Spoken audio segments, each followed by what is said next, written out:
Assalamualaikum warahmatullahi wabarakatuh. Halo teman-teman, kami dari kelompok 7 ingin membahas sebuah materi yang berjudul medan magnetik di sekitar kawat berarus.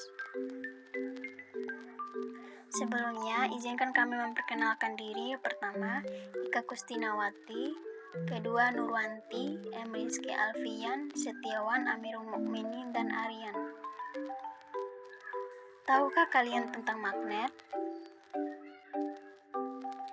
Medan magnet dalam fisika adalah suatu medan yang dibentuk dengan menggerakkan muatan listrik, yang menyebabkan munculnya gaya di muatan listrik yang bergerak lainnya. Medan magnet adalah medan vektor yang menggambarkan pengaruh medan magnet terhadap muatan listrik yang bergerak, arus listrik, dan bahan magnetik lainnya.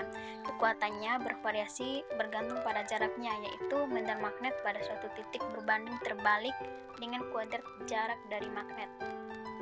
Jenis-jenis medan magnet. Medan magnet adalah daerah di sekitar magnet atau kawat yang dialiri arus listrik yang mempengaruhi benda-benda di sekitarnya. Ada beberapa jenis medan magnet yang berbeda. Di antaranya, yang pertama medan magnet bumi, juga dikenal sebagai medan geomagnetik, dan memanjang dari bagian dalam bumi ke ruang di mana ia bertemu angin matahari, arus penuh partikel yang berasal dari matahari. Kedua, medan magnet surya. Ketiga, medan magnet bulan. Keempat, medan magnet manusia. Kelima, medan magnet alami. Keenam, medan magnet Gauss. Faktor yang mempengaruhi kuat medan magnet di sekitar kawat lurus dan menentukan arah medan magnet di sekitar kawat. Bayangkan kita mempunyai kawat lurus yang terhubung dengan sumber beda potensial. Kawat ini akan dialiri arus ketika beda potensial diaktifkan. Beberapa faktor yang mempengaruhi kuat medan magnet di sekitar kawat lurus adalah arus listrik dan jarak titik ke kawat berarus. Arah medan magnetik di sekitar kawat penghantar lurus berarus listrik dapat ditentukan dengan kaidah tangan kanan. Jika arah ibu jari menunjukkan arus listrik, maka arah keempat jari yang menunjukkan arah medan magnetik. Kaidah tangan kanan ini juga dapat digunakan untuk menemukan arah medan magnetik pada penghantar berbentuk lingkaran yang dialiri listrik.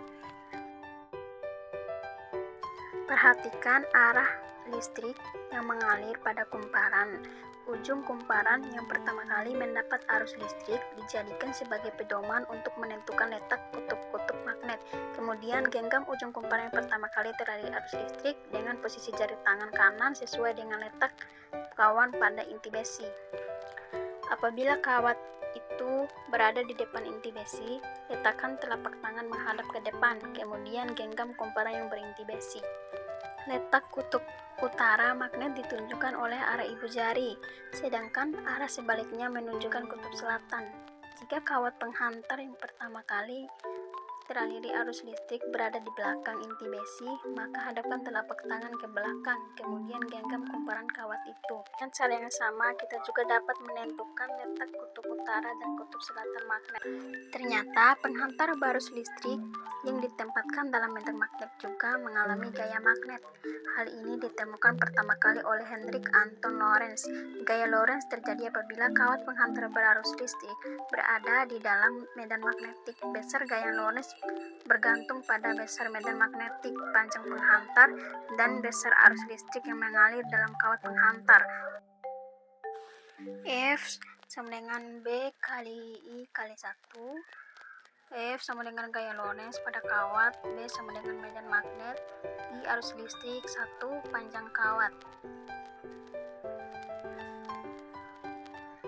Contoh soal, kawat lurus berarus listrik 4A berada dalam medan magnet sebesar 1T yang arahnya tegak lurus terhadap arus. Jika gaya Lorentz yang bekerja pada kawat sebesar 4N, maka panjang kawat adalah pembahasan diketahui I, B, dan V.